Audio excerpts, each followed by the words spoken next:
شفتوا الفيديو اللي انا عملته؟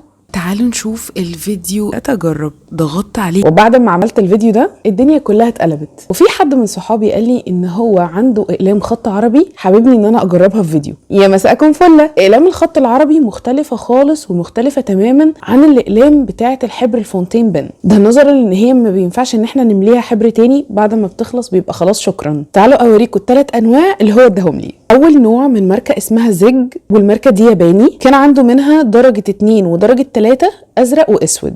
اما جيت اجربهم قلت اما اكتب بالانجلش بقى وكده، لقيت ان انا هبقى فاشله جدا في الموضوع ده، فقررت ان انا اكتب اسمي بالعربي عشان نجرب الاقلام نفسها. جربت الدرجه الازرق كانت حلوه، بس الاسود عجبتني اكتر. كمان من ماركه يوكن درجه 3، السن بتاعها طبعا اتخن، وانتوا كل ما بتزيدوا في العدد كل ما السن بيتخن، وكل ما بتقلوا كل ما السن بيكون ارفع. طبعا جيت اكتب بيه، هو شويه الحبر بتاعه خلصان، بس على فكره القلم ده ممتاز جدا، انا كنت مجرباه قبل كده. تالت نوع وانا بصراحه اول مره اشوفه اسمه يوان يوان، وهو صيني على فكره. الخط بتاعه تخين جدا جدا جدا، ومفروض ان هو بيرمننت ووتر بروف. جيت اجربه لقيت ان السن بتاعه طري قوي، ما كنتش عارفه شويه اتعامل معاه، بس كان حلو والحبر بتاعه تقيل جدا. طبعا لما تيجوا تقلبوا الورقه هتلاقوا ان كل الحبر كان طابع في الورقه اللي تحتها. انا كنت مستخدمه ورق 80 جرام، فلو انتوا عايزين تستخدموا الاقلام دي بطريقه كويسه لازم الورق اللي انتوا بتستخدموه يكون اتقل من كده.